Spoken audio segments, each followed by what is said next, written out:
Ladies and gentlemen, the RT Boxing Show with Mr. A post-fight recap number 4 will begin shortly. In 5, 4, 3, 2, 1. Yes, thank you for tuning in. We are post-fighting, recapping the MK events over in France on Canal Plus Sports. I think it was Channel 5. This is Ready Talk Boxing, the RT Show with Mr. A. January 20th had a nice day of boxing. In the States, we had Errol Spence headlining the Lou DiBella show, taking on Lamont Peterson. That ended in a nice showing for Errol Spence. And over across the way in France was a lovely championship infested card. You had a Hamadouche taking on Dellal for the IBF strap. You had a Petitjean taking on Scarpa for the European Union super lightweight title. You have Marvin Petit taking on Sumar for the WBO Continental lightweight. It ended in a riot. Crazy. You had a Mimooune taking on Rodriguez. Both individuals touching the mat. That was for the IBO lightweight title, the super lightweight title. And then I was surprised. I got to see a preliminary fight of that card. I got to see the up and coming, who's now 5-0, Kevin Lely Sadago defeated Shamal Ishmailov by a 4th round TKO. So in just his 5th fight, he became France's super middleweight champion. He did it just by applying pressure and a constant up and down level of hooks, and throughout the round just kept. What's his name? Shamal was trying to back foot jab him to keep the distance, but Kevin was just not having it. He refused to let his game plan be broken. So he just kept coming. And next thing you know, towards the end of the 4th round, he hit him. He kind of tumbled, and referee let Shamal carry on. But the next 1-2 come, he just stumbles back into the ropes or drops down. It was over. So congrats to the new Kevin. Like I said, 5-0. He's already a domestic super middleweight champion. That's really good for his career. And then you move on. This card was, I did not see the Petit and Cashmere. I didn't see the Riot fight. But turned out that fight ended in a 7th round knockout as well. So it was a championship after championship fight here. Now, the fight I did see was we're going to start off with Mohamed Mimooune taking on Emiliano Rodriguez. Fight started off with a hot bang. Emiliano just dropped Mohamed within the first 15 seconds. I don't know if it was just a punch thrown in the wind or was this some heavy game plan by a team Rodriguez. Because if you study Mohamed, you know that he's gonna allow you to come in, fire off some combinations to you, and he's gonna always escape with that right check hook. He's always escaping to that right. So Emiliano pressed him against the ropes and just threw a right hook as he was turning out. Boom, hit him flash, and he just fell. He got up quicker. Like I said, was it a punch in the air, or was it some great film studying? Great stuff. But as that fight progressed, you started to see that Mohamed didn't it took him a while. It took about 4 rounds for Muhammad the punches to really start being accurate. The pressure of Emiliano was making Muhammad fight a little too much on the back foot and not putting accuracy on his punches. Because even his check escape route right hook was missing. His body shots weren't as sharp. Like I said, because in round 4 he dropped Emiliano, because after round 4 I had it tied 37-37. He said Emiliano was coming forward and Rodrigo was coming forward, and as he was coming forward, Muhammad just stepped to the side and check hooked him, and as he went by and just knocked him down. And that tied it with a knockdown apiece within the first 4 rounds. And then slowly after that, 5, 6, 7, Muhammad started standing his ground a little bit more in the center of the ring, really going to body shots, and then he'll move more. But he was really started to stay around, work the body, and eventually that slowed Emiliano down at his zip. Around round 7, he had Muhammad on the ropes, and just the flurry just didn't look the same in his punches.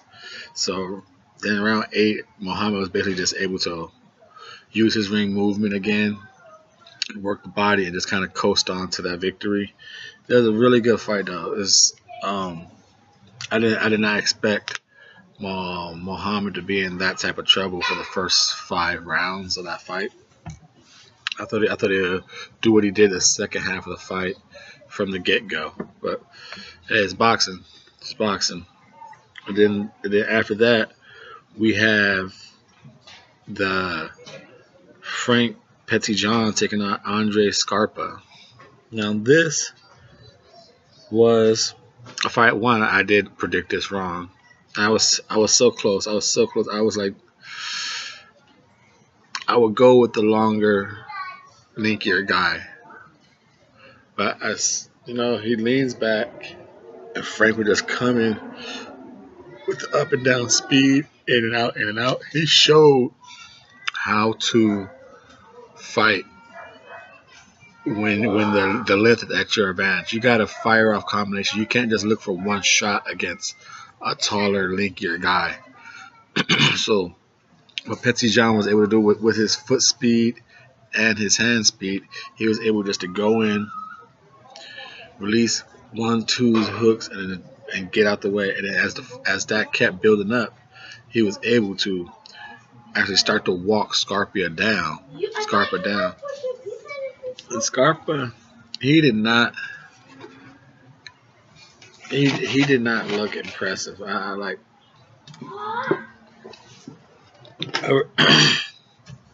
Ever since that O'Hara Davis taste of power, he just doesn't fight the same no more. He's fighting lower competition. He had throw off some punches, but against Frank Petitjean, he was taller, has power, longer reach. He was like kind of scared to let his hands go.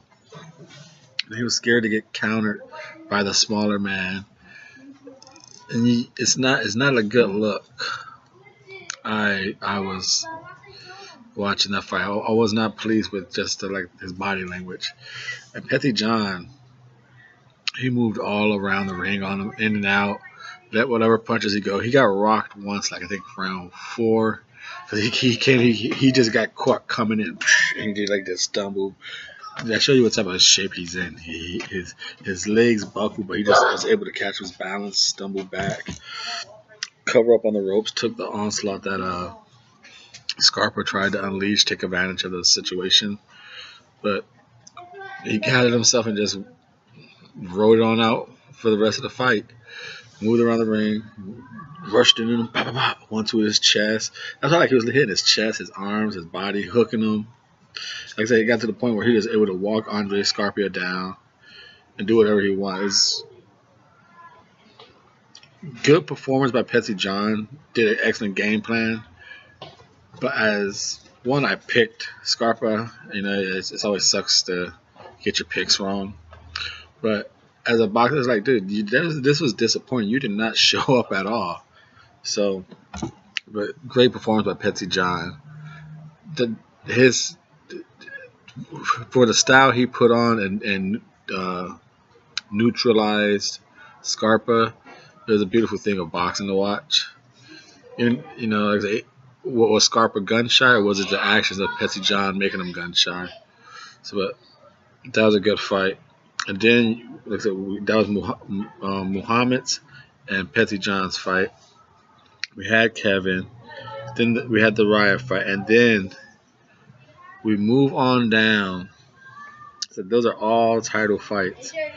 Muhammad Mimooune, he won the vacant IBO super lightweight title, and he's also the European lightweight champion that he defeated Sam Egerton for. So he has 2 straps in his collection. The Petitjean defeating Scarpa was for the European Union super lightweight title. The Petit versus Kashmir, the one that ended in a riot, that was for the WBA Continental. And then we move on to the Hamadouche versus Dellal for the IBF World Female Super Featherweight title. And the Kevin won the France Super Middleweight title. But this Hamadouche versus Dellal fight, round 1 to 10 action. Oh man, in your face, non-stop punching. Much to my surprise, Dahlia stood toe to toe.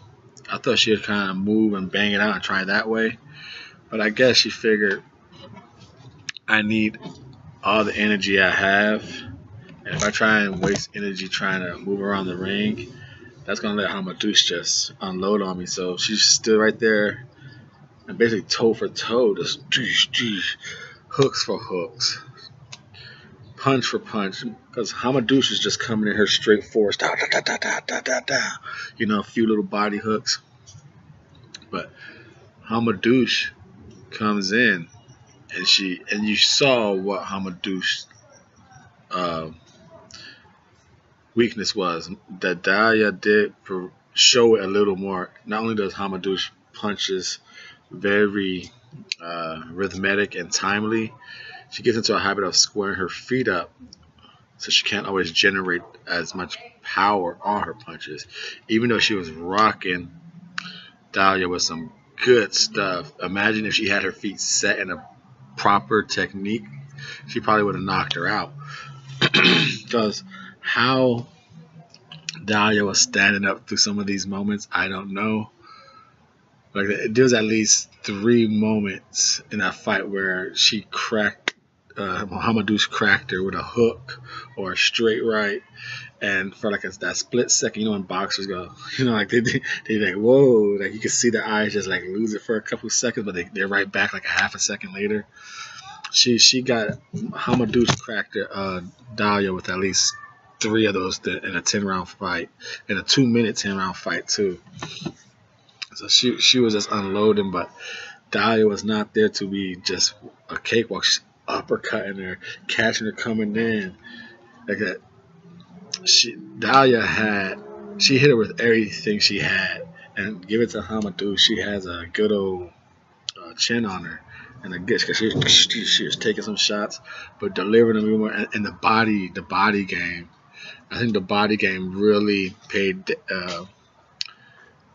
a big dividends for Hamadouche, because that was able to keep Dahlia in front of her when she did want to move, and it was able to zap some of the strength off those uppercuts that she was catching Hamadouche with.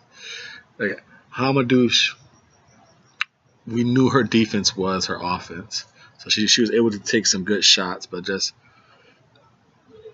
if she had a little better feet technique on her delivery, I think she would have got Dahlia out. But that was a great fight. Like I said, you can't pick one moment from one round that was different to any other moment from any other round.